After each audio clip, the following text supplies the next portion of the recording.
자, 여러분 그러면은 우리 120회 전산세무 2급 부가가치세와 소득세 파트 이론 문제부터 한번 풀어보도록 하겠습니다.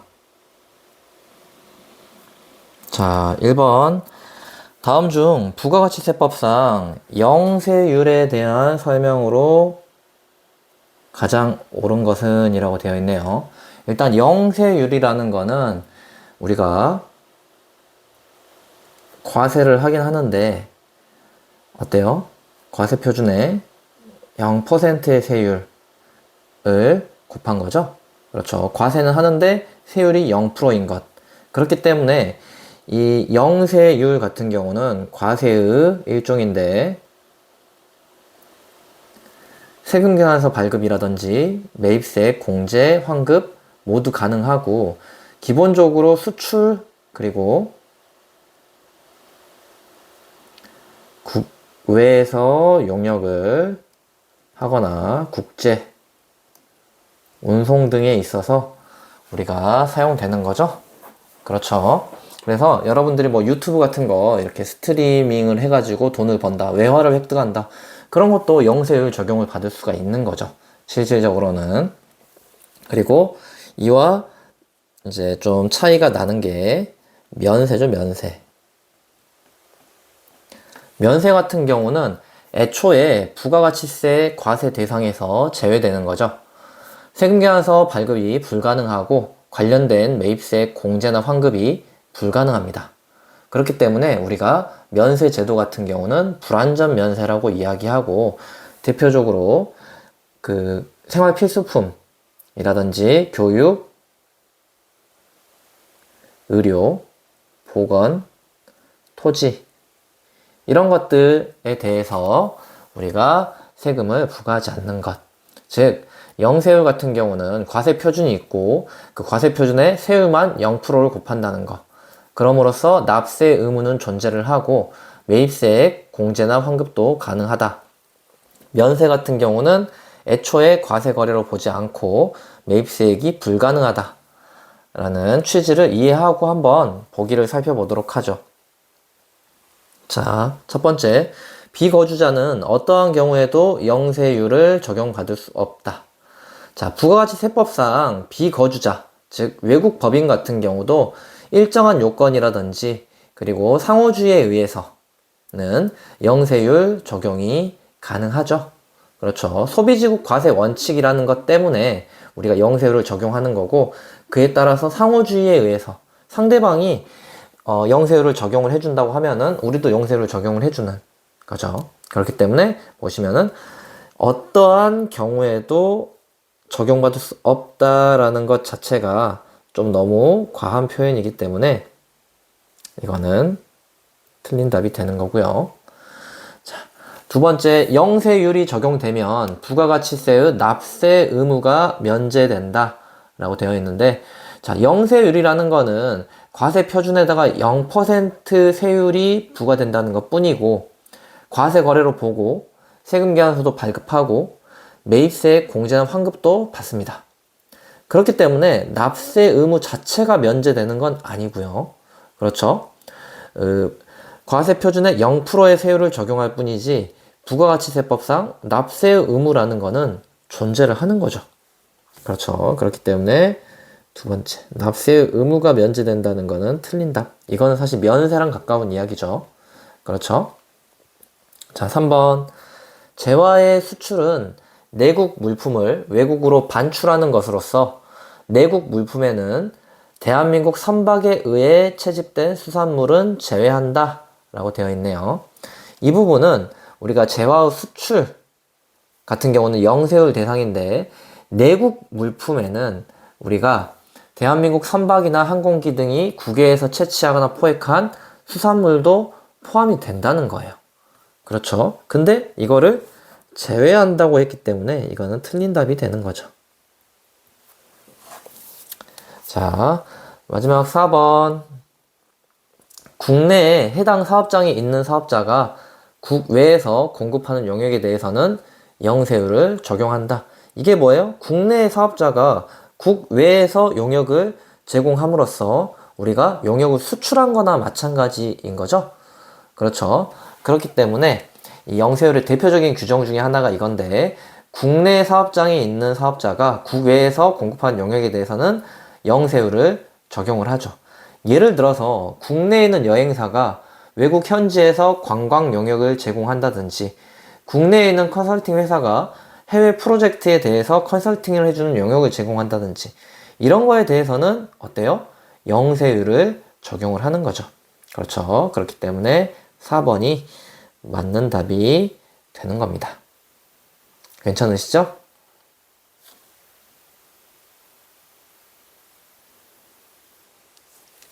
자, 두 번째 문제. 다음 중 부가가치세법상 세금계산서 수수에 대한 설명으로 옳지 않은 것은?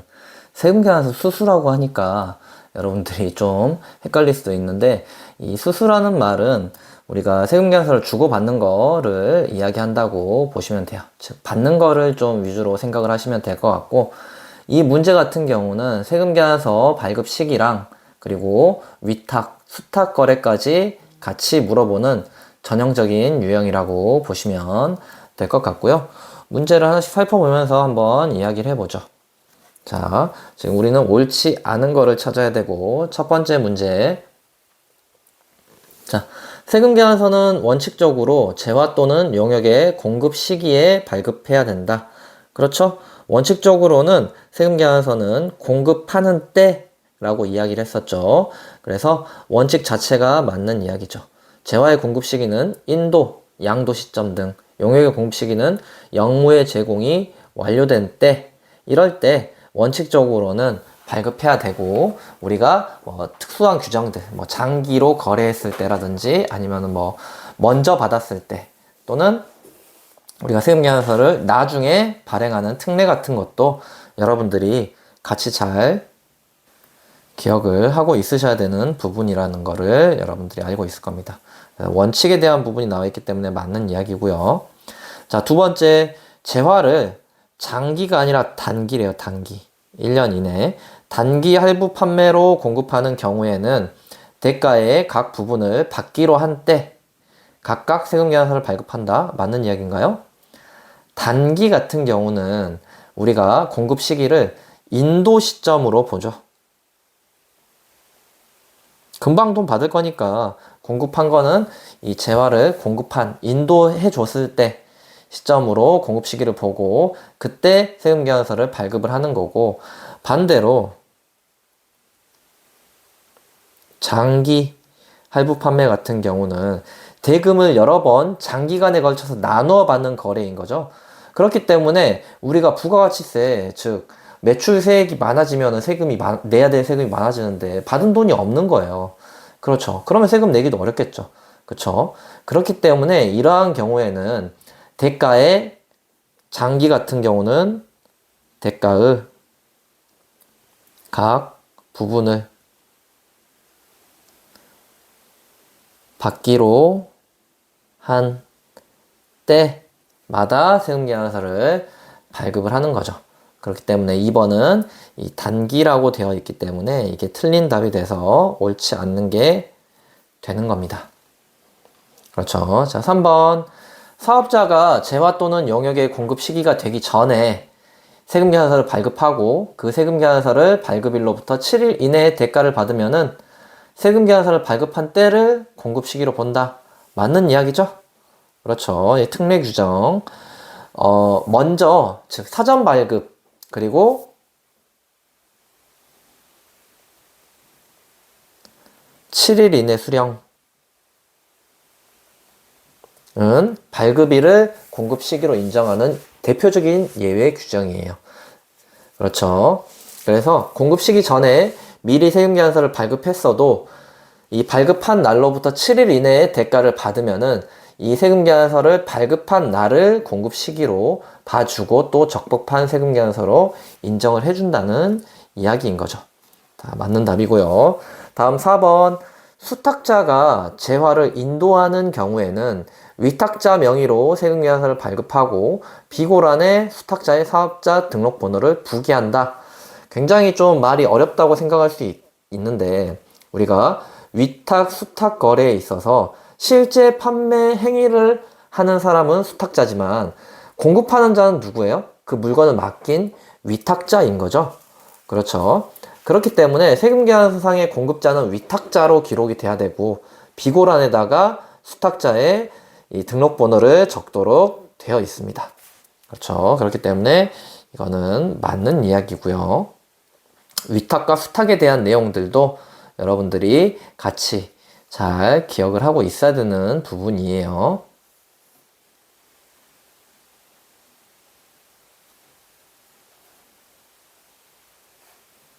자, 다음 문제 한번 살펴보죠. 자, 이 문제 같은 경우도 여러분들이 굉장히 좀 생경하게 느껴지는 문제일 거예요. 우리가 일단 부가가치세 관련해 가지고는 과세 기간과 그 다음에 신고, 납부, 기간이나 기한 정도까지 여러분들이 다 스터디가 됐을 거고, 일단은 기본적으로 부가가치세 관련해 가지고는 일반과세자냐, 간이과세자냐, 그리고 법인이냐, 개인이냐에 따라서 여러분들이 부가가치세 신고 납부하는 기간들에 대한 차이가 있다는 거 알고 계시죠? 과세 기간 같은 경우는 일반이고 법인 사업자 같은 경우는 우리가 1년에 4번 과세 기간을 구분하죠. 1월부터 3월까지, 4월부터 6월까지, 7월부터 9월까지, 10월부터 12월까지 예정, 확정, 예정, 확정이라고 해서 이 달의 다음 달 25일까지 신고 납부하면 되는 걸로 여러분들이 기본적으로 알고 있고, 개인 간이과세자 같은 경우는 과세 기간을 1월부터 12월까지로 잡고 다음에 25일까지 하는 걸로 여러분들이 기본적으로 공부가 되어 있을 겁니다. 근데 여기 문제에서 물어보는 거는 바로 예정 고지 대상 기간이라고 되어 있죠.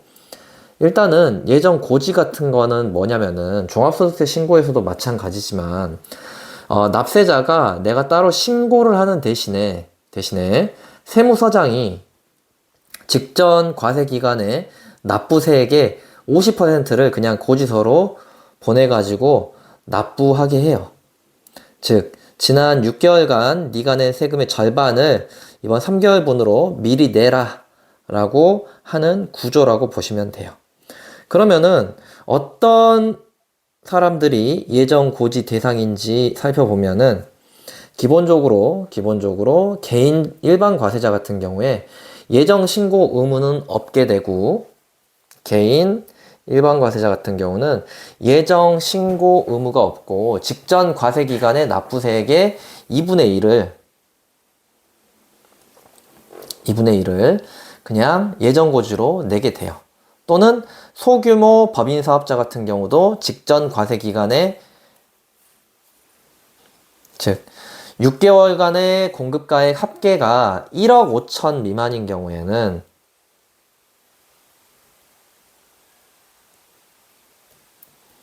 소규모 법인으로 봐서 예정 고지 대상에 들어가요. 그렇기 때문에 여러분들이 예정 고지 대상이 어떤 건지를 먼저 살펴보면은, 일단은 개인 일반 과세자,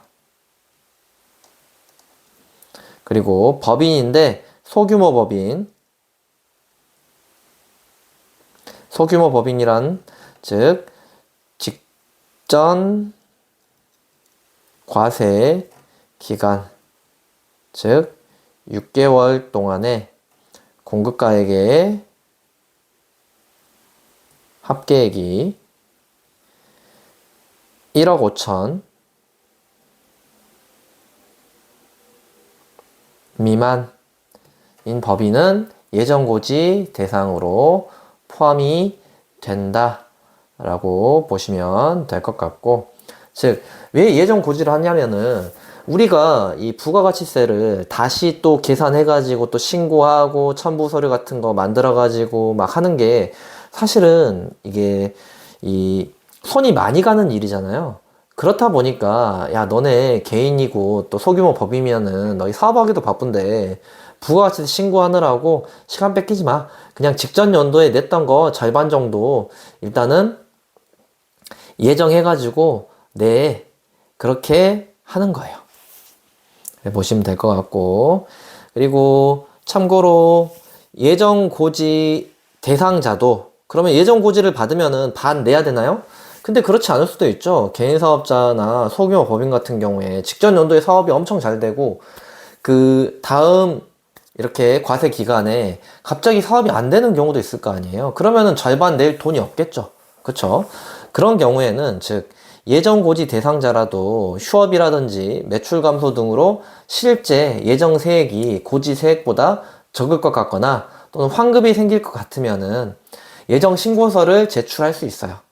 그러면 내가 신고를 하게 되면은 예정 고지는 자동적으로 취소가 되는 거고. 그렇죠?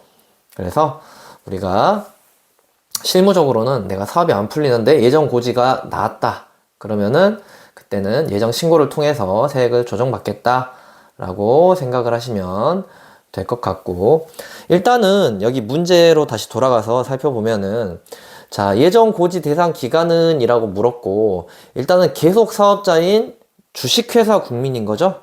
그렇기 때문에 어때요?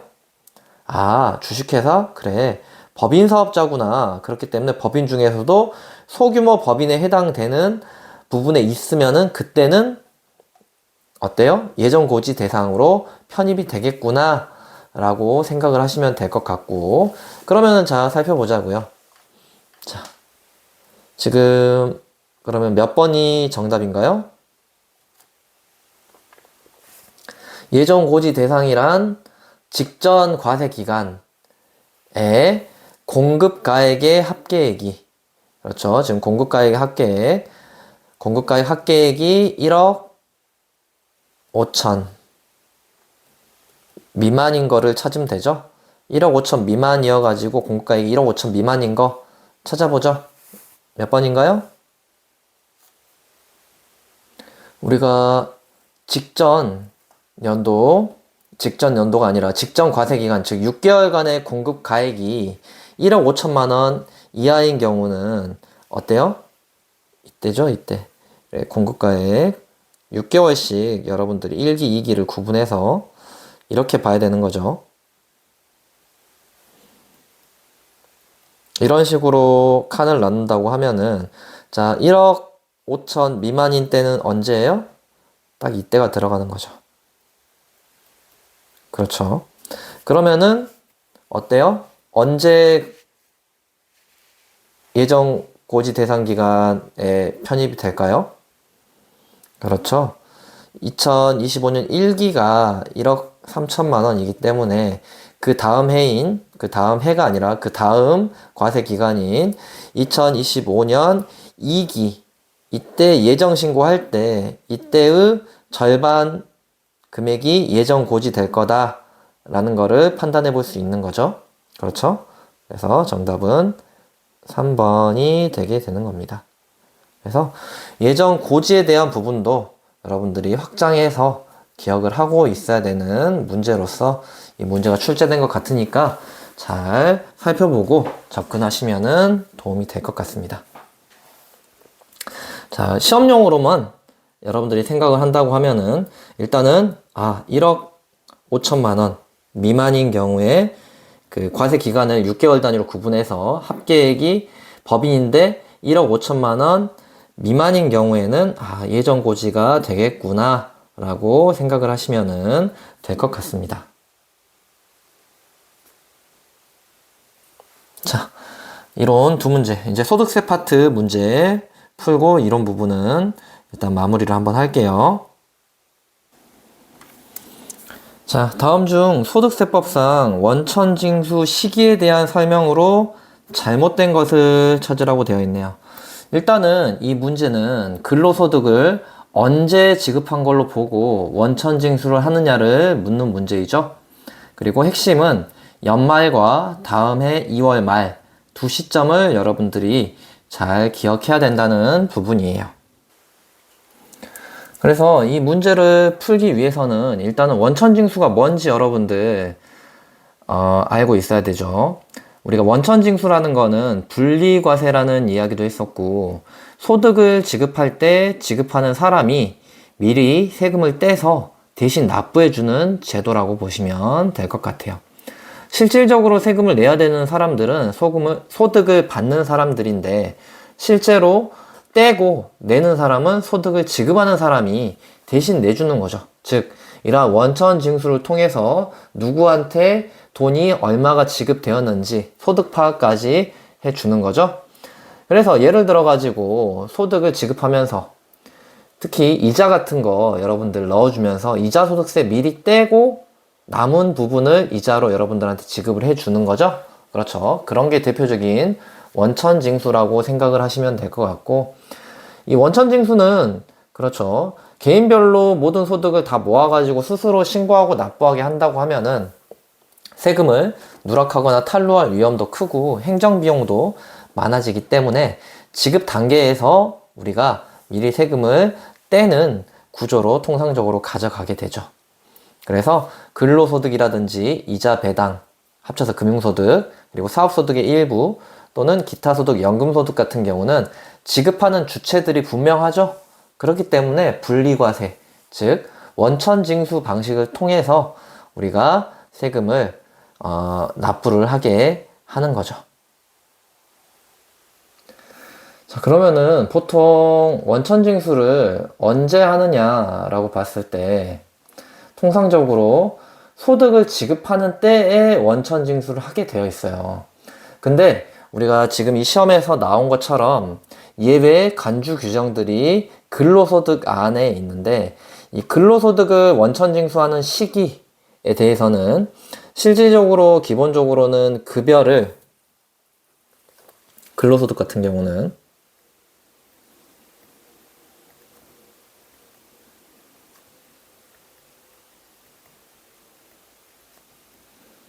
급여를 지급하는 때에 원천징수, 즉 급여를 지급할 때 원천징수를 하는데, 근데 실무적으로 급여를 미지급 상태로 오래 끌어버린다고 하면은 세금을 언제 떼야 될지가 문제가 되잖아요. 그렇죠. 그렇기 때문에 지금 이런 규정들이 나오게 된 거예요.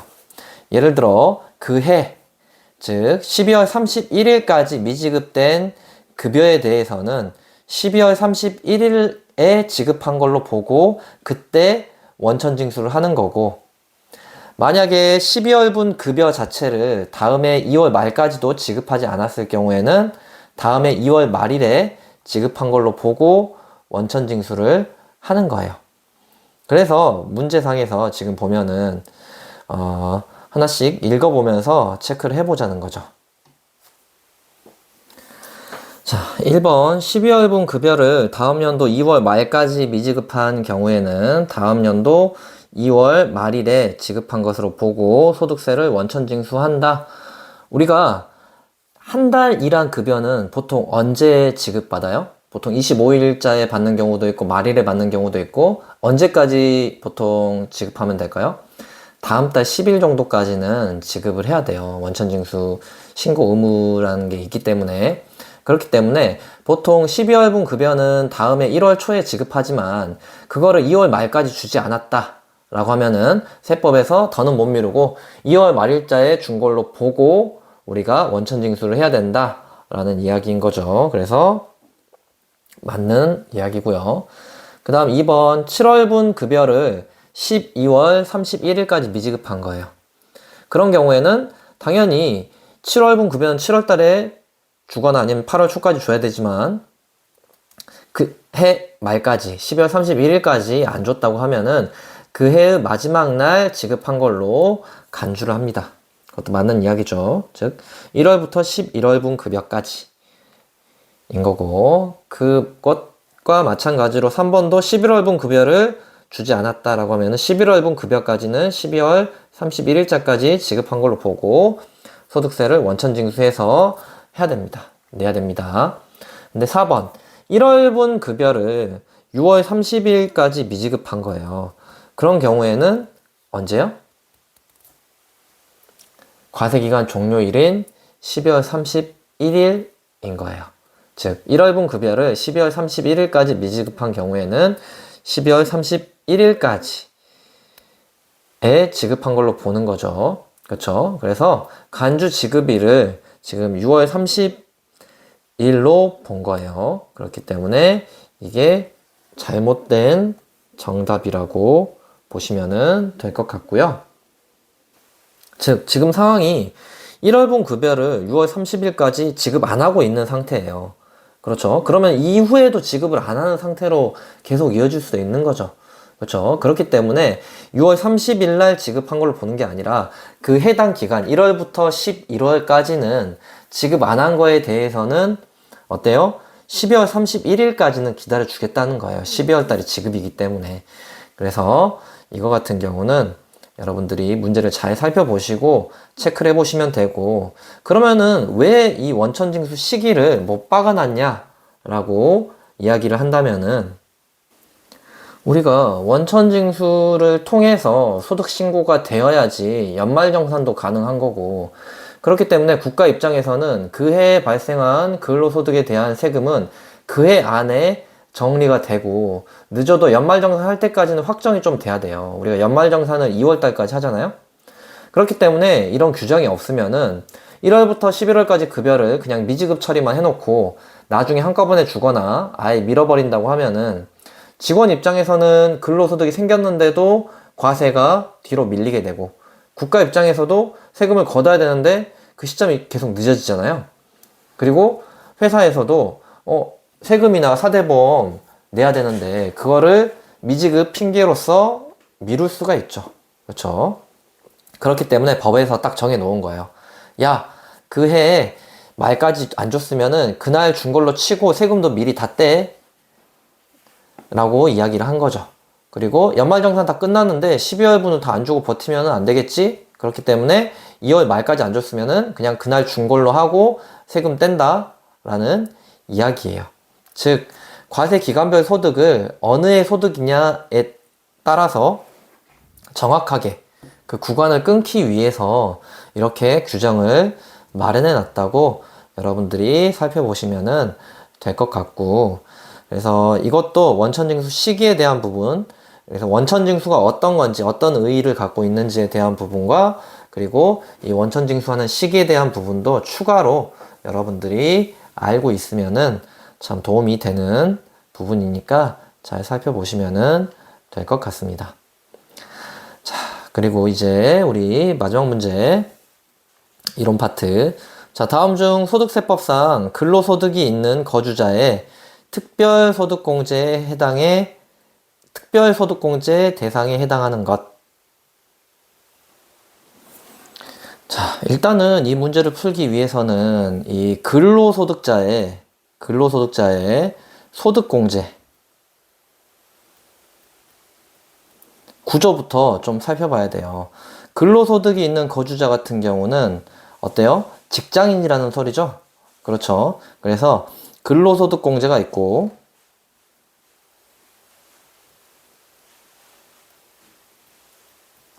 그리고 인적공제 들어갈 거고, 그 다음에 연금, 보험료, 공제 들어갈 거고요. 그리고 특별소득공제라고 해가지고 근로자가 받을 수 있는 특별한 소득공제라고 보시면 되고, 그 외 소득공제 항목들이 같이 있습니다. 즉, 특별소득공제, 여기 나와 있는 특별소득공제는 근로소득이 있는 사람한테 일정 항목을 묶어가지고 추가로 더 해주는 공제라고 생각을 하시면 될 것 같아요. 이 특별소득공제는 소득세법상 근로소득이 있는 거주자를 대상으로 하는 공제 중에서 이 분류되는 대표적인 항목으로서 이 근로자가 가지고 있는 특별소득공제는 보험료 중에서도 보장성 보험료에 대한 공제를 좀 해주고, 그 다음에 주택자금, 공제, 즉 전세자금이라든지 주택 임차 차입금, 원리금 상환액에 대한 주택자금 공제가 좀 들어가고요. 그 다음에 장기 주택 저당 차입금, 이자 상환액 같은 경우도 이제 포함이 되는 항목이에요. 즉 주택과 관련된 자금라고 보시면은 될 것 같습니다. 자, 그러면은 항목별로 하나씩 좀 살펴보죠. 일단 자, 개인연금저축 같은 경우는 연금저축의 계열로서 과거에는 이제 소득공제 항목이었지만 현재는 연금계좌 세액공제라는 영역으로 이제 보는 게 일반적이고 이는 특별소득공제 항목으로는 보지 않습니다. 그렇죠. 그래서 기타소득공제나 이런 부분이지 특별소득공제는 아니다. 그리고 두 번째, 국민연금보험료.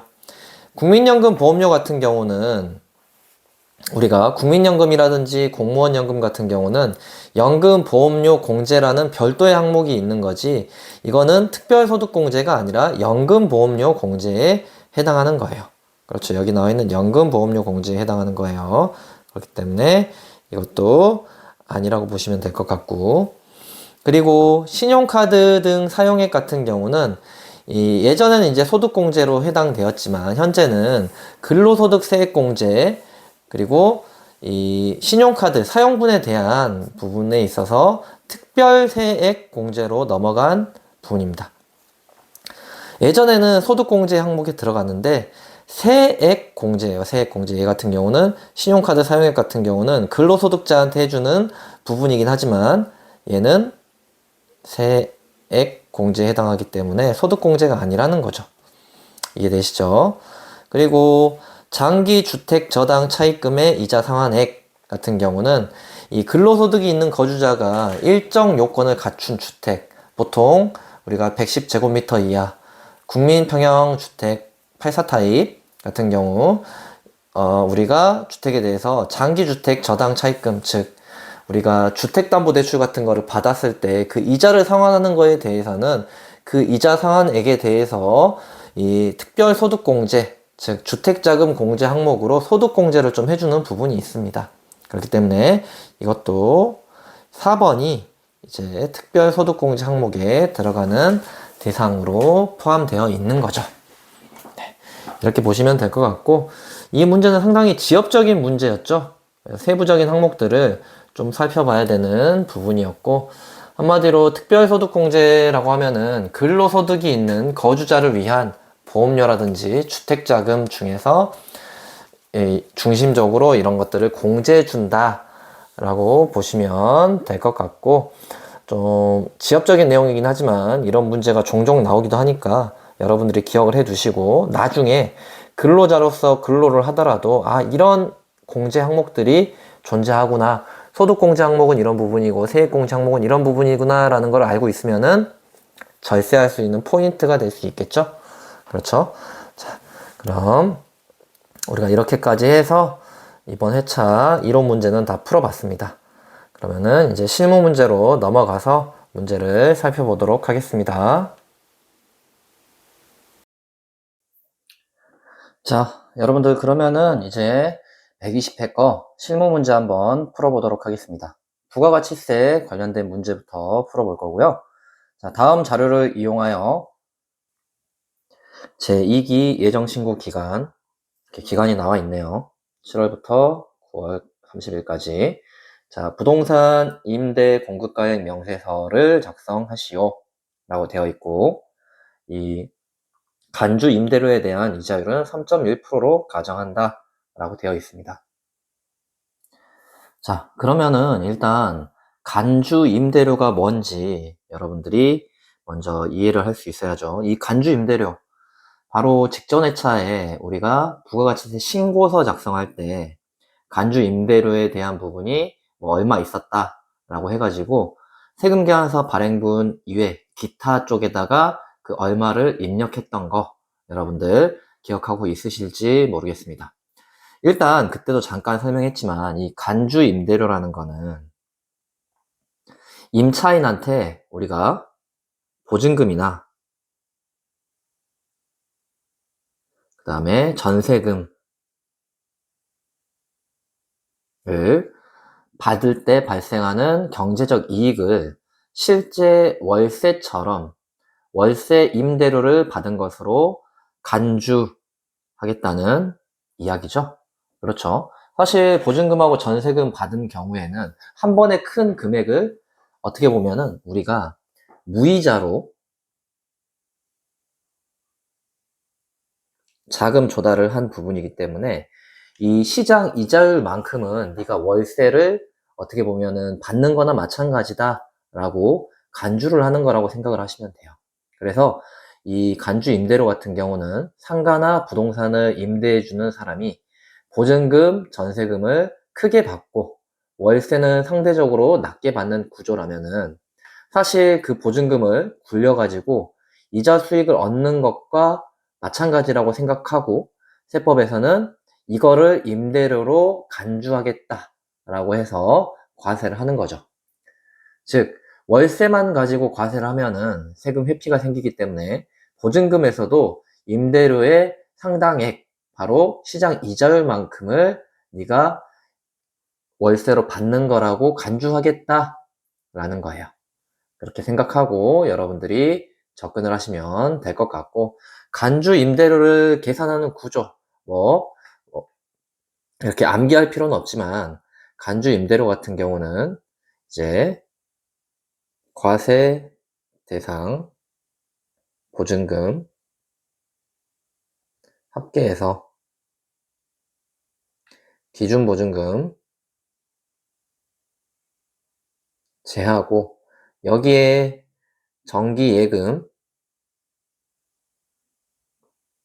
이자율을 곱한 다음에 과세 기간 일수를 곱해서 산정이 된다고 생각을 하시면 될 것 같습니다.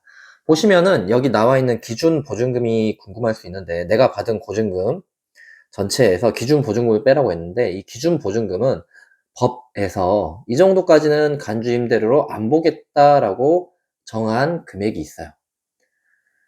그래서 법령이나 고시별로 이렇게 나와 있으니까 여러분들이 좀 생각을 하시면 될 것 같고, 그리고 지금 이거는 부가가치세 관련된 부분이긴 하지만 사실 우리 종합소득세 파트에서도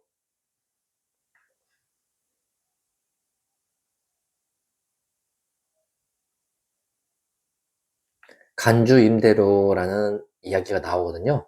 종합소득세에서 간주임대료 같은 경우는 3주택 이상 보유하고 있는 사람이 임차인으로부터 받은 보증금이랑 전세금 합계가 3억을 초과하면 그 보증금에 대해서 일정률 곱해가지고 임대 수익 금액에 간주해서 포함을 하게 됩니다. 그렇죠. 그래서 여러분들이 이 전세금이라는 이름으로 보증금을 크게 받아서 월세를 줄여가지고 세금 회피를 좀 하겠다라고 하는 거는 이제 간주임대료로 우리가 과세를 하겠다라고 생각을 하시면 될 것 같고, 이 취지를 여러분들이 잘 생각을 하고 문제를 푸는 것과 그냥 문제를 푸는 것과는 차이가 있어요. 자, 그래서 이 간주임대료가 어디서 어떻게 반영이 되느냐? 사실 이 간주임대료 같은 경우는 실질적으로는 뭐 세금 계산서를 발행해 주지도 않고 뭐 이렇게 증빙이 있는 게 아니잖아요. 그렇기 때문에 이 부분을 부동산 임대 공급 가액 명세서에다가 기록을 해가지고 제출을 해야 된다라는 부분인 거죠.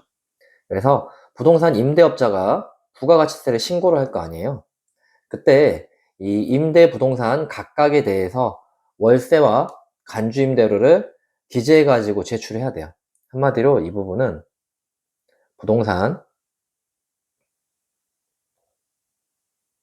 임대 사업자들이 이거를 작성해서 제출해가지고 내야 된다라고 보시면 될 것 같아요. 즉 여기에는 어디 부동산을, 그리고 누구한테, 그리고 보증금이나 월세는 얼마를 받고 있고 과세되는 공급가액이 얼마인지를 국세청에 상세하게 보고하는 서류라고 생각을 하시면 될 것 같고, 이 명세서를 가지고 임대료 누락 여부를 검증하고 그 다음에 간주임대료가 제대로 계산되었는지도 검증을 하죠. 그래서 상가를 임대해주는 업자라든지 오피스나 사무실 또는 주택 임대를 해주는 업자들 같은 경우에는 이거를 반드시 작성해서 내야 된다 라는 부분이고, 그래서 지금 임차인 두 명의 임차인이 있어요. 지금 현재 내가 갖고 있는 건물에. 그럼 이 임차인들을 다 기록을 해줘야겠죠. 그러면은 우리가 실제 부동산 임대 공급가의 명세서 작성하는 메뉴에 들어가 가지고 이 부분을 어떻게 작성하는지 한번 보고 우리가 판단을 해 보겠습니다.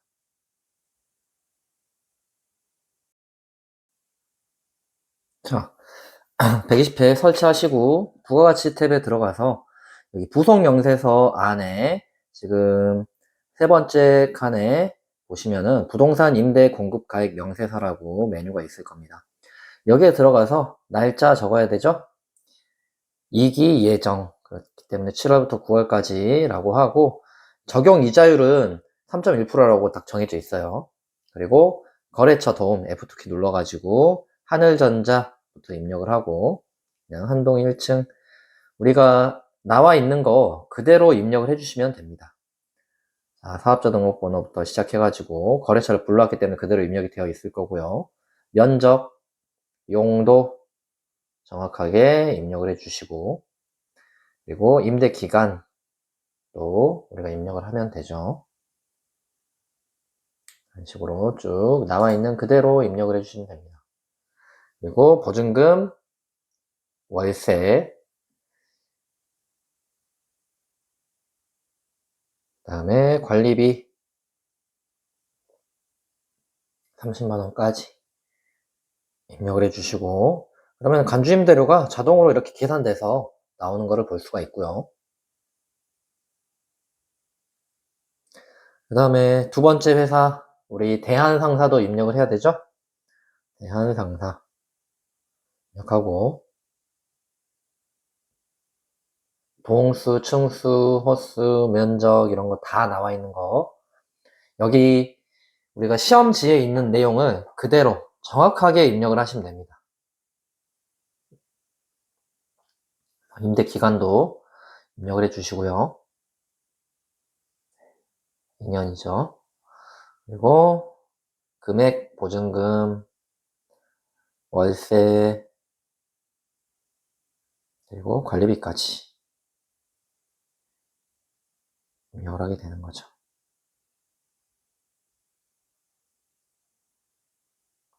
이렇게 하면은 이제 마무리가 됩니다. 네, 어렵지 않죠? 그대로 입력해 주시기만 하면 되는 거예요. 뭐 계산하고 내가 다른 걸 해야 된다라는 거 없이 그대로 입력만 하면 되는 문항이라고 보시면 될 것 같습니다. 자, 다음 문제 살펴보겠습니다. 다음 자료를 이용해서 일기 확정, 우리가 이 기간 정확하게 체크해야 되고, 자, 부가가치세 신고서를 작성하시오 라고 되어 있어요.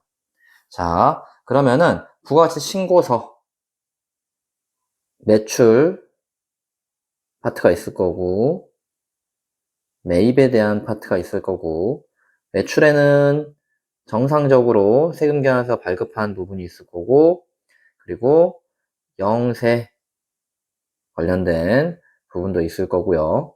그 다음에 매입도 마찬가지겠죠. 그리고 매입 같은 경우는 정상, 신용카드, 정상이라는 거는 세금 계산서 발급분이나 뭐 영수증 발급분 이런 것들이 있을 거고, 영세율 같은 경우도 이렇게 증빙이 잘 첨부된 경우와 직수출인 경우를 좀 나눌 수가 있을 것이고, 그래서 우리가 부가가치세 신고서를 들어가서 이제 살펴보면은 이 입력하는 란들이 있어요. 어디다가 어떤 금액을 얼마를 입력해야 되는지를 아는 게 중요하고, 자, 매출 자료부터 한번 살펴봅시다. 자, 전자세금계산서 발급분, 정상적으로 전자세금계산서 발급한 거, 얼마? 네, 1억 8천만 원이 있고요. 그리고 종이세금계산서를 발급했대요. 종이세금계산서도 실제 세금계산서를 발급한 부분이죠. 다만 이제 종이세금계산서를 발급을 못하게 되고 전자로만 발급하게 되어 있기 때문에 이 부분은 가산세를 여러분들이 감안을 좀 해야 된다는 부분이 있지만, 여기서 매출에다가 입력할 때는 이 두 개 공급가액을 다 합쳐가지고 입력을 해야 된다라는 거 여러분들이 기억하고 있어야 될 것 같고요. 즉 1억 8,900만 원을 일단은 입력을 해야겠다라는 부분, 그리고 구매 확인서에 의해서 영세율을 매출이 있었대요. 구매 확인서가 마치 세무계산서나 마찬가지인 거죠. 직수출한 게 아니라는 거죠. 그렇기 때문에 이 영세에서 세금계산서 발급분에 공급가액 2천만 원이 들어가야 된다라는 걸 알 수 있고, 그 다음에 사업상 증여라고 되어 있네요. 사업상 증여에 해당하는 공급 대가가 2,200만 원이다 라고 되어 있기 때문에, 일단은 공급 대가이기 때문에 얘를 공급 가액으로 바꿔줘야 되죠. 한마디로 공급 대가는 부가가치세가 포함된 금액이기 때문에 얘를 부가가치세를 발라서 나누기 1.1을 해주면은 2천만 원을 입력을 해야 된다라는 거 여러분들 알고 계시면 될 것 같고, 그 다음 사업상 증여는 뭔가요? 증여? 그렇죠. 사업상 증여 어디서 나왔어요? 맞습니다. 간주 공급에서 나왔죠? 그렇기 때문에 간주 공급, 정상적으로 영수증이나 세금계산서 적격 증빙을 받지 않은 거긴 하지만 이거를 공급으로 간주하겠다라는 거에서 사업상 증여라는 이야기가 나왔었죠? 그렇죠? 그렇기 때문에 얘는 영수증 외 매출분 안에 포함이 되어야 되는 거고요. 그 다음에 지금 대손세액 공제 요건이 충족되었대요. 대손세액이 뭔가요? 돈을 빌려줬는데, 매출채권 빌려줬는데 그 돈을 못 받는 거죠. 못 받은 거. 그쵸? 그렇기 때문에 내가 매출채권이 생겨났을 때 부가가치세는 이미 납부를 했겠죠. 근데 이거를 매출채권을 회수하지 못한 거예요. 그렇기 때문에 내가 낸 세금에 대해서, 즉 내가 매출할 때 낸 세액에 대해서 다시 돌려받아야 되는 거잖아요. 그렇기 때문에 이 부분 같은 경우는 세액 쪽에다가 입력을 해야 되기 때문에, 얘를 지금 부가세 포함 금액이기 때문에 얘도 똑같이 나누기 1.1에서 100만 원을 세액을 입력을 해야겠죠. 어디다가? 대손 세액 가감 부분에다가 100만 원을 입력을 하는데, 감을 해야 되니까 우리가 100만 원이 아니라 앞에 마이너스를 붙여서 100만 원을 입력을 해야 된다라는 거예요. 그래서 우리가 이 부분을 잘 기억하고 매출 파트부터 한번 입력하는 거를 보고 오도록 하겠습니다. 자, 부가가치세 신고서 매출 파트부터 한번 입력해 보도록 하겠습니다. 예, 부가가치세 신고서 들어가셔가지고요. 우리가 1기 확정이라고 했으니까 몇 월부터 몇 월까지인가요? 4월부터 6월까지, 4월 1일부터 6월 30일까지 확정 신고 기간에 입력을 해야 되는 거고, 이 부분이 매출 부분, 이 부분이 매입 부분이고, 매출 부분에서 과세 부분과 과세의 세금 계산서 발급분, 그리고 여기 기타분, 신용카드 발급분, 그 다음에 수출 부분의 영세에서 구매 확인서라든지 영세율 세금계산서 발급한 거는 세금계산서 발급분에, 그 외에 직수출은 여기 기타에다가, 그리고 우리가 대손세액 가감 부분이 있었죠. 그리고 예정신고 누락분은 여기다가 작성하고, 일단은 매출 파트부터 한번 작성을 해보도록 하겠습니다. 자, 매출 파트에서 지금 전자세금계산서 발급분과 종이세금계산서 발급분이 있었죠. 이 두 개를 합쳐가지고 입력을 해줘야겠죠. 그래서 일단 세금계산서는 어쨌든 종이나 전자나 똑같은 세금계산서이기 때문에 두 개를 합치는 거예요. 자, 그러면은 얼마인가요? 1억 8,900만 원. 입력을 하면은 자동으로 세액이 계산돼서 나오는 걸 볼 수 있고 1번, 2번 합쳐서 입력을 했고요. 그 다음에 구매 확인서에 의한 영세율 매출이라고 있죠. 그러면은 영세인데 구매 확인서나 영세율 세금이나 똑같으니까 지금 3번 이거를 2천만 원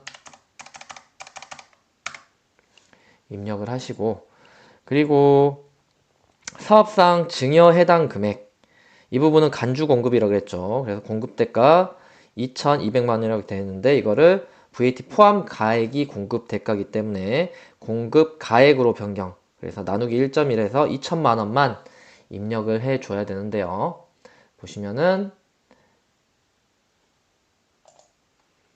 여기 기타 부분에 정규 영수증 외 부분 보이시죠? 이 부분에다가 이제 우리가 2천만 원 입력을 해야 되는데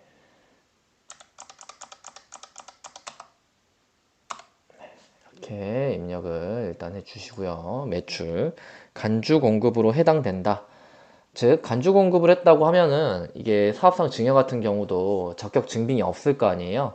그렇기 때문에 여기다가 입력을 해주시는 게 맞고요. 그 다음에 대손세액 가감 해가지고 지금 대손세액 요건이 충족이 되었기 때문에 이 세액을 이제 마이너스를 입력을 해줘야 되죠. 그래서 마이너스 세액이니까 1,000만 원이 아니라 100만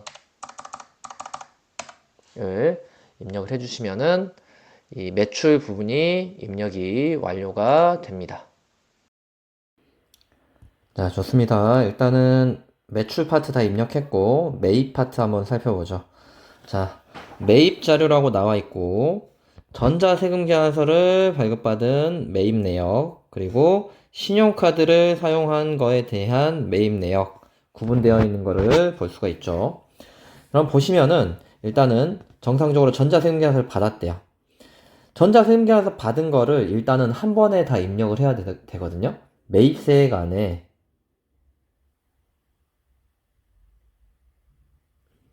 전자 세금 계산서 수취 분이라는 파트가 있을 것이고, 여기서 매입 같은 경우는 고정자산 매입한 거는 따로 구분해서 입력을 하게 되어 있고, 그 다음에 그 밖에 공제 매입세액 안에 여기서 이제 세금 계산서, 세금 계산서가 아니라 세금 계산서 말고 신용카드나 이런 걸로 등으로 우리가 매입한 내역들을 입력할 수 있는 란이 생겨 있습니다. 그래서 이거는 좀 이따 화면 보면서 다시 설명드리고, 지금 설명드리고 싶은 거는 이 전자세금계산서 발급한 매입 내역에 지금 사업과 무관한 매입이라고 포함되어 있잖아요. 그럼 여러분들이 딱 보고 사업과 무관한 거니까 이건 빼야 되나? 라고 생각을 할 수 있겠지만, 일단은 전자세금계산서 수치분이기 때문에 얘를 합친 금액을 다 입력을 하고, 얘는 어디서 빼줘야 될까요? 공제받지 못할 매입세액에다가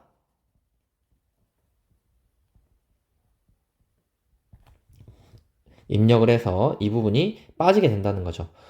한마디로 세금계산 수치분의 전체를 입력하고 얘는 따로 공제받지 못할 매입세액 란에다가 추가로 입력을 해야 된다 라는 거 기억하고, 그 다음에 기기장치는 뭐예요? 고정자산 매입분이니까 얘는 따로 또 기록을 해줘야 된다 라는 거 알고 계시면 될 것 같고, 그 다음에 신용카드 사용분 같은 경우도 일반 매입하고 고정자산 매입 다 따로 입력을 하시고요. 그 다음에 예정신고 누락분을 따로 입력할 란이 있고, 그래서 이 매입 자료를 입력한 다음에 기타 부분에서 이제 예정신고 누락분 입력을 하라고 되어 있고요. 반영하라고. 그리고 세부담 최소화되도록 뭐 이 나머지 부분들은 다 그냥 기본적으로 있는 부분이고, 여기서 우리가 하나 더 해야 될 거. 아까 뭐였죠? 여기 가산세 있는 부분 있죠? 종이세금계산서 발급분에 대한 거. 이 부분을 가산세란에다가 반영을 해줘야 된다. 플러스 종이세금계산서 발급한 거에 대한 가산세 부분을 감안을 해서 입력을 해줘야 된다 라는 걸 생각하고 한번 입력을 해보도록 하겠습니다. 자, 그러면 이제 여기 매입 쪽 파트를 입력해 보도록 하겠습니다. 자, 매입 부분도 세금계산 수치분이랑 그 다음에 뭐 이렇게 예정신고 누락분, 그 밖에 공제 매입세액 이런 것들이 쭉 나눠져 있고, 그리고 뭐 신용카드, 매출전표, 발행분 이렇게 구분이 되어 있는 거를 볼 수가 있을 겁니다. 일단 순서대로 한번 입력해 볼게요. 전자세금계산서 발급받은 매입 내역, 그거는 이제 세금계산 수치분으로 들어갈 것이고, 세금계산 수치분의 일반 매입 쪽에 우리가 그 1억 5천이 있었고 사업 무관 매입이 1,000만 원이 있었죠. 근데 이거를 일반 매입에다가 일단 다 합쳐서 기록을 합니다. 1억 6천 입력을 하고 세액도 1,600 입력을 하고, 그리고 이 사업과 무관한 매입 있잖아요. 1,000만 원. 이거 같은 경우는 우리가 공제받지 못할 매입세액으로 빼줘야 돼요. 그래서 여기 공제받지 못할 매입세액에서 이 공제받지 못할 매입세액으로 1,000만 원을 입력을 해주면은 됩니다. 그렇죠. 이렇게 입력하면은 공제받지 못할 매입세까지 입력이 됐고, 그리고 기계장치 구입한 거 고정자산 쪽에다가 입력을 해야 되죠. 자, 1,500만 원,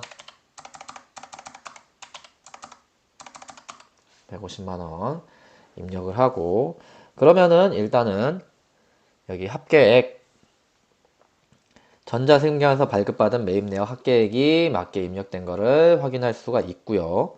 그리고 신용카드 사용분 매입 내역 입력을 해야겠죠. 여기 보시면은 신용카드 발행분 이제 입력을 해야 될 거고, 그 밖에 공제 매입세액 안에 신용카드 발행분 같은 경우는 여기 그 밖에 공제 매입세액 안에 신용카드 수령 금액 관련된 부분이 나와 있고, 여기다가 입력을 하는 거예요, 여러분들. 자, 일반 매입, 그리고 고정자산 매입,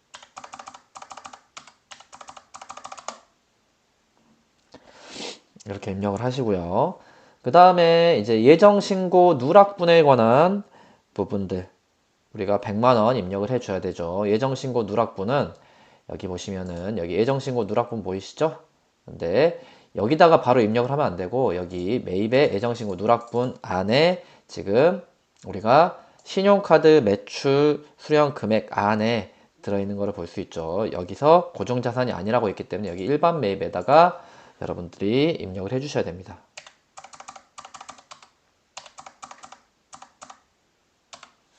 (10만원) 이렇게 입력하면은 예정신고 누락분까지 입력을 했고요. 그 다음에 우리가 전자적인 방법으로 부가가치세 신고를 한다 그랬었잖아요. 전자적인 방법으로. 그렇기 때문에 우리가 그 전자 그 세액 신고를 해서 공제를 받는 부분이 있죠. 자, 여기 신용카드 매출전표 발행 공제 등에 들어가면은 여기 그 밖에 공제세액에 전자신고 및 전자고지세액 공제 (10,000원) 을 입력을 해주시면 되고요. 그 다음에 이제 마지막으로 우리 해야 될 거, 바로 가산세 관련된 부분이 있죠. 우리가 종이세금계산서를 발행한 부분이 있기 때문에 여기에 가산세 쪽에다가 지연 발급이나 미발급 둘 중에 한 군데다가 입력을 하시면 되는데 매출할 때 이 900만 원에 관해서 우리가 입력을 해 줘야 되죠. 그래서 지연 발급 등에다가 입력을 할게요. 그리고 세액도 자동으로 입력이 된 거를 볼 수 있고요. 이 부분은 이제 자동으로 계산돼서 반영이 된다고 보시면 될 것 같고, 이렇게까지 하면은 이 매출 부분과 매입 부분 전부 다 입력을 한 거를 볼 수 있습니다. 어디 메뉴에 들어가서 어떻게 입력해야 되는지만 여러분들이 잘 기억하고 따라와 주시면은 이제 부가가치세 신고서 부분은 쉽게 문제를 푸실 수 있을 거라고 생각을 합니다.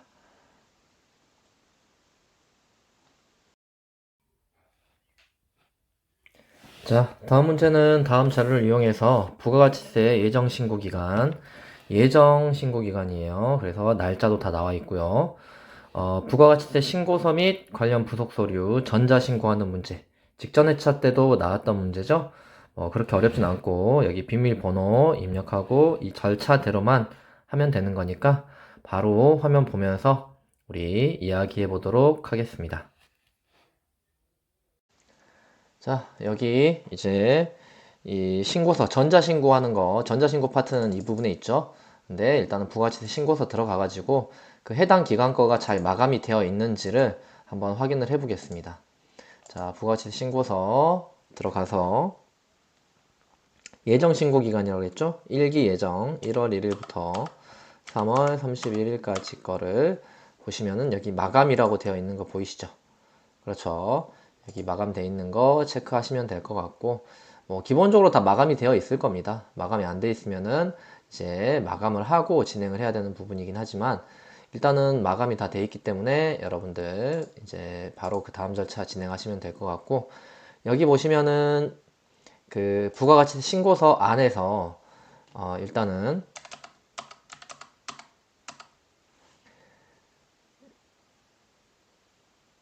자, 저장하시고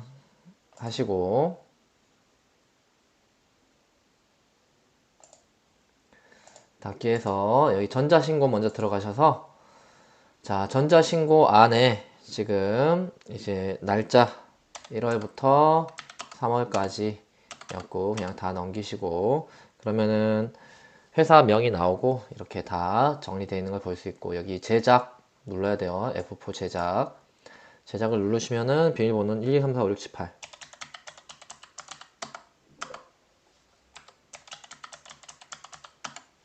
8자리. 그러면 C 드라이브에 이 파일이 저장이 되거든요. 이렇게 제작하기 누르고, 그 다음에 여기 전자신고 에서 팝업창 끄시고 찾아보기 통해서 C 드라이브에 이렇게 만들어져 있는 파일을 불러오신 다음에 이 버튼을 하나하나 다 누르시면은 그냥 이 점 획득하시는 거예요. 형식 검증하기에서 내가 만들었던 비밀번호 입력을 하고요. 그다음에 형식 검증 결과 확인, 내용 검증하기, 내용 검증 결과 확인, 그다음에 여기 전자 파일 제출하기까지 하시면은 정상적으로 완료가 되는 거라고 보시면 될 것 같습니다.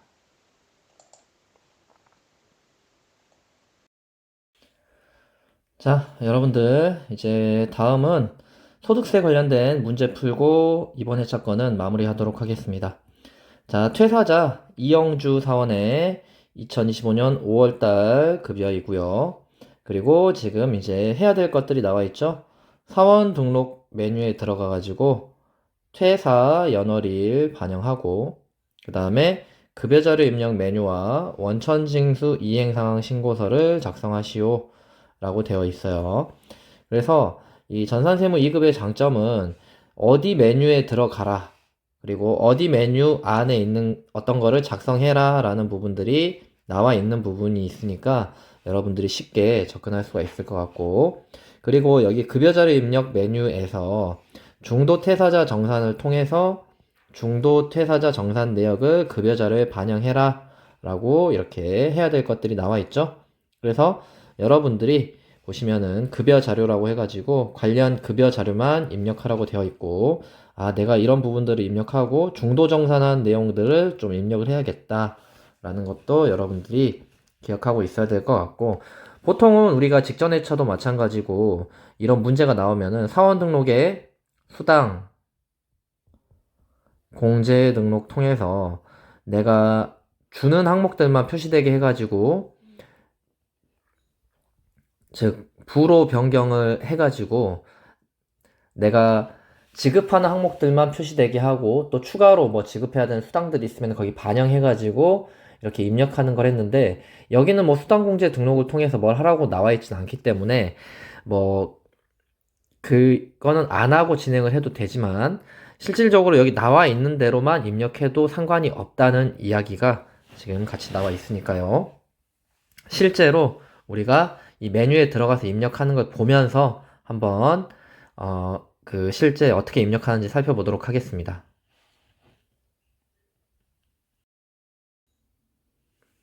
자, 소득세 원천징수 파트 들어가서 사원 등록 먼저 들어가신 다음에요. 이영주 선택을 하고 지금 중도 퇴사를 했기 때문에 여기 16번 퇴사 연월일에다가 퇴사 일자 적으시고 그러면은 분홍색으로 이름 변경되는 거 확인할 수 있고 퇴사 처리되어 있는 거 보이시죠? 일단 이 절차를 먼저 거쳐야 돼요. 퇴사 연월일을 먼저 입력을 하시고 그리고 나서 급여자료 입력 안에 들어가 가지고 5월 달 거 이제 급여자료를 입력을 하셔야 됩니다. 그래서 지급일 맞추고 여기 퇴사자라고 표시가 되어 있죠? 이 순서를 그대로 따라오셔야 돼요.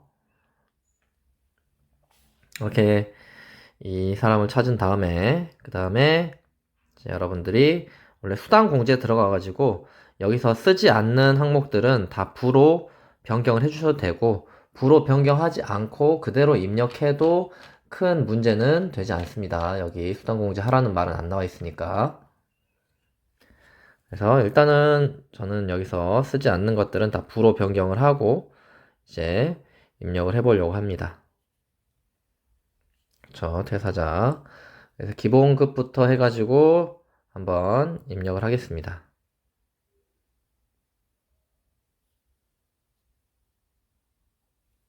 자, 기본급 420만원, 직책수당 50만원, 식대 25만원, 자가운전 보조금 30만원 입력을 하고요.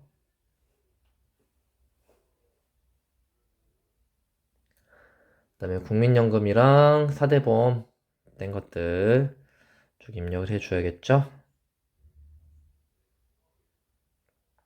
장기요양보험이랑 고용보험 자동 계산돼서 나오고 그 다음에 이제 중도정산, 중도퇴사 연말정산 들어가셔가지고 F7 중도퇴사 연말정산 들어가서 이제 중도정산 소득세와 이런 거를 반영을 해야 되는 부분이 있죠.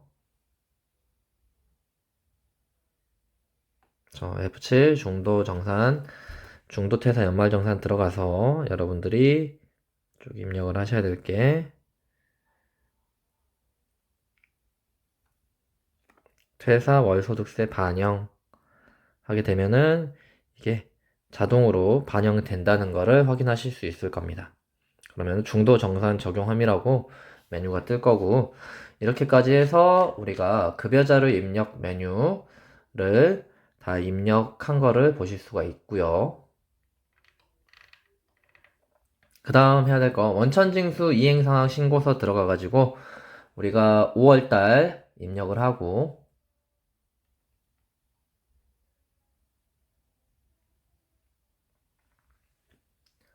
다 엔터 치고 넘어가시면 돼요. 엔터 치고 넘어가시면 되고 이행상황 신고서 다 입력된 거를 확인할 수 있을 거고 자, 이렇게까지 해서 저장을 하면은 완료가 된다고 보시면 될 것 같습니다.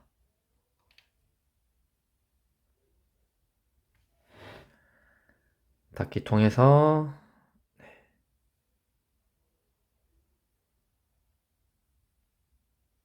완료를 하시면 될 것 같고요.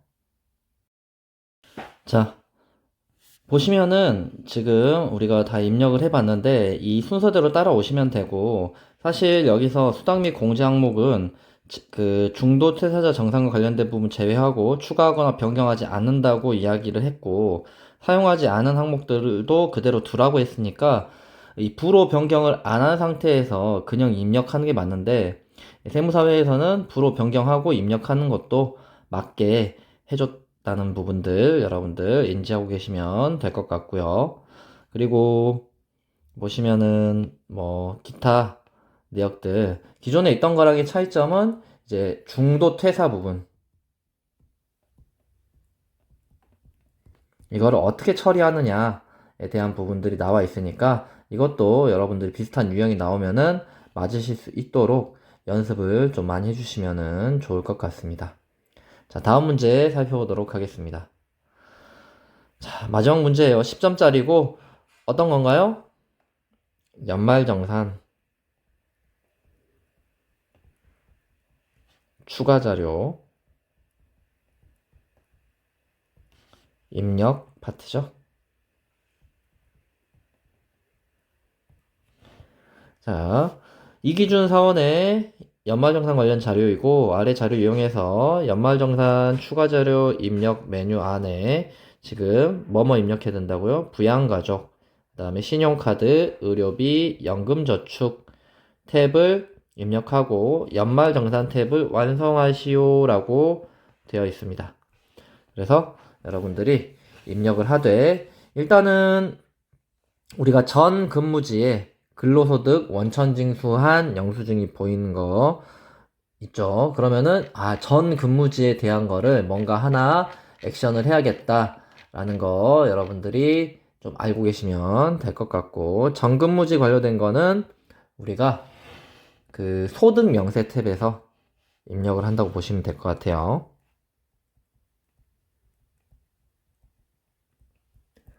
소득 명세 탭에서 이제 전 근무지 거를 입력을 하고, 그 다음에 부양가족 탭에서 이 가족사항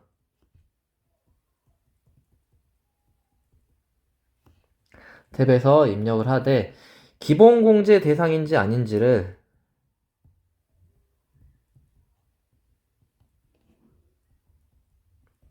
판단해서 기본공제 대상이 아닌 사람은 부로 변경을 해줘야겠죠. 그리고 여기서 뭐 장애인 여부나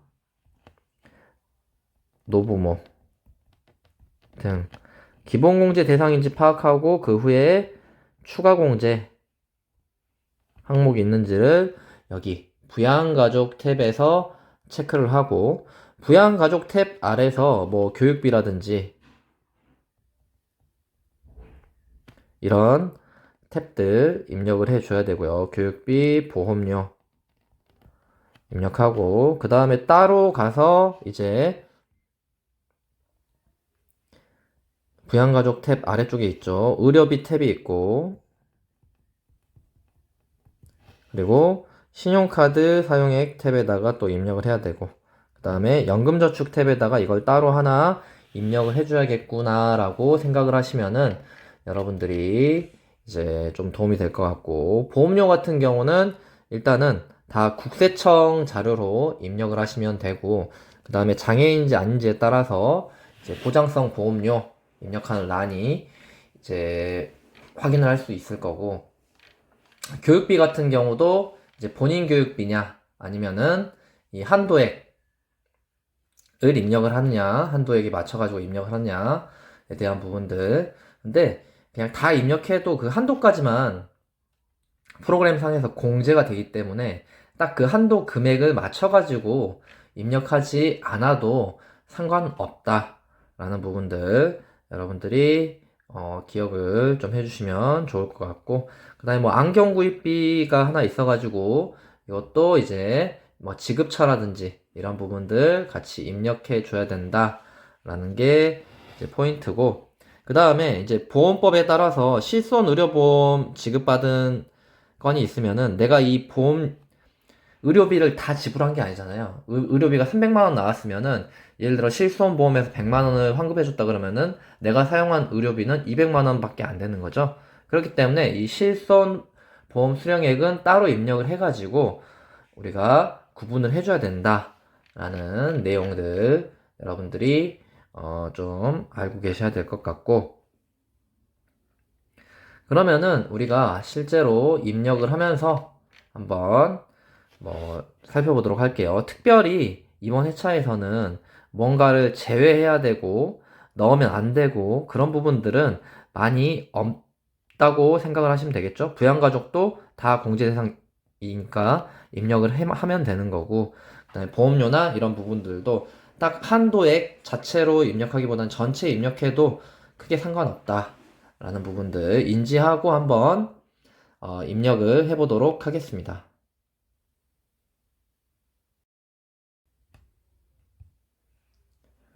자, 소득세 마지막 문제. 연말정산 추가자료 입력 들어가서 일단은 사원 해가지고 여러분들이 일단 사원을 다 불러와야겠죠? 기존에 있던 사원들 여러분들이 이제 불러오고 F2 가지고 이기준 사원을 불러온 다음에, 자, 첫 번째 소득 명세 탭에 들어가 가지고 전 근무지 거 입력을 해줘야 되죠.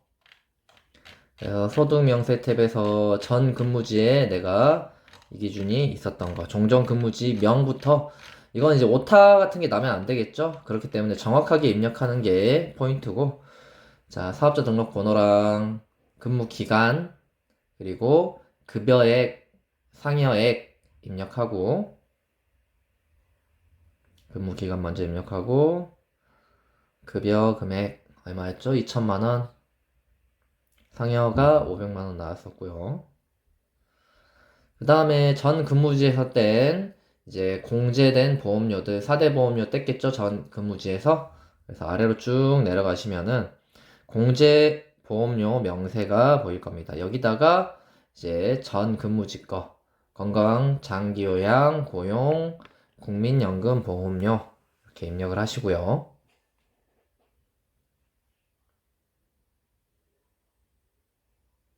그 다음에 기납부세액도 입력을 해줘야 되죠. 소득세랑 지방소득세, 기존에 전 근무지 다닐 때 냈던 금액들 입력을 해 두시고요. 이렇게 하면은 소득명세 탭 전 근무지 관련된 부분들을 입력할 수 있고, 그 다음에 부양가족 탭에 들어가서 여러분들이 이제 부양가족을 입력해야 되죠. 기본공제 대상이 아닌 사람이 없기 때문에 그대로 입력을 해주시면 될 것 같습니다. 자, 이 기준은 들어가 있고, 이제 편미선부터 이제 부모님, 그리고 와이프, 아이들까지 다 입력을 해야 되고요. 소득처가 여부 해당되지 않기 때문에 부, 경로 우대 60세 이상이니까 쭉 입력을 하시고, 그 다음에 배우자 김미진 입력하고요.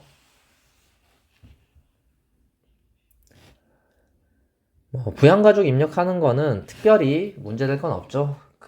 우리가 직전 회차에서는 이 금융소득이 2천만 원 넘어가지고 이렇게 제외하는 부분도 있었고, 그 다음에 근로소득 이외에 다른 소득이라든지 기타 소득이라든지 이런 게 일정 금액을 초과하면은 우리가 이거 부로 바꿔줘야 되는데, 기본공제 여부에서 부로 변경해줘야 되는데 이제 그렇지 않죠.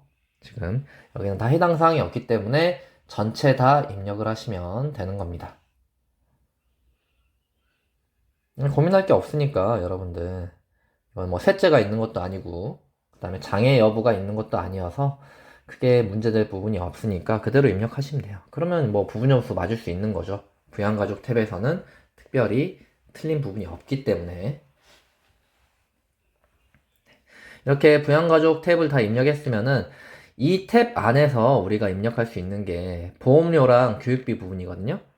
그래서 보험료랑 교육비는 여기 아래 있는 부양가족 탭 아래 쪽에 보시면은 여기 보험료 더블 클릭하면은 여기 국세청 자료인지 아닌지에 대한 부분들 나오니까 여기다가 입력을 하시는 거예요. 만약에 장애인이라면 장애인 쪽에다가 입력을 하고, 그래서 보장성 보험 36만원 입력하시고, 그 다음에 또 이 도진 들어가서 여기도 보험료, 일반 보장성 보험료 들어가가지고 네, 여기다가 국세청, 다 국세청 자료니까 여기다가 입력을 하시면 되죠. 그렇죠? 이렇게 입력을 해주시면 되고, 그 다음에 여기서 입력할 수 있는 부분들, 교육비에 대한 부분들 입력할 수 있죠. 이 기준 본인의 교육비 300만원 본인 거 입력을 하시고, 그 다음에 이 도진, 그 다음에 이 시진 거 교육비 입력을 해야 되죠. 전체 금액 입력하시면 돼요. 전체 금액 입력해도 한도 금액인 300만원까지만 되니까 그냥 전체 900만원 입력하셔도 되고 300만원 입력하셔도 된다 라는 부분이에요. 그래서 2번 초중고 300 입력해도 똑같이 맞고, 근데 다 외우기 힘들잖아요. 그러니까 있는 그대로 입력하시면 된다는 거예요. 그 다음에 이 시즌도 입력을 해야 되죠. 교육비 얼마인가요? 260만원 입력을 하고, 이 초중고 이렇게 입력해 주시면 될 것 같고요. 그 다음에 교육비까지 입력했으면은 우리 의료비 탭에 가봐야죠. 의료비 탭에서 의료비 나온 것들 입력을 쭉 해주시면 됩니다. 편미선부터 해가지고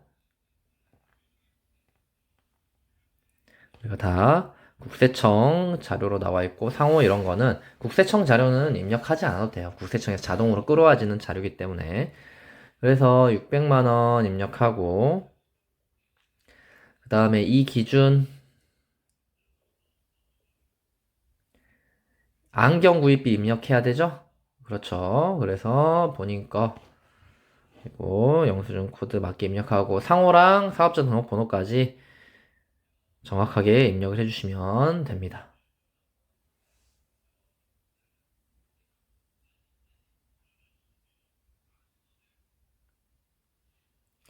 네, 그리고 이시진이라고 해서 또 국세청 자료고요.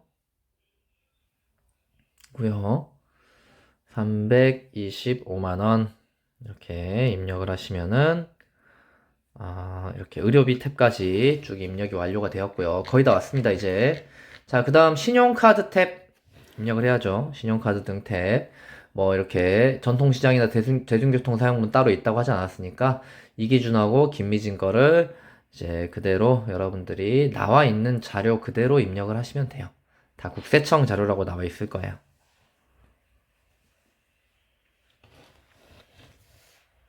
네, 이렇게 입력을 하시면 되고, 마지막 이제 하나 남았죠? 연금저축 탭 남았죠? 연금저축 탭에 들어가서 여기 2번에 연금 계좌 세액공제 들어가셔가지고요. 개인연금저축, 삼성생명보험, 주식회사 찾기 해가지고, 그쵸? 그 다음에 계좌번호랑 금액 입력을 하면은 연금저축까지 이제 입력이 된 거를 확인하실 수가 있을 겁니다.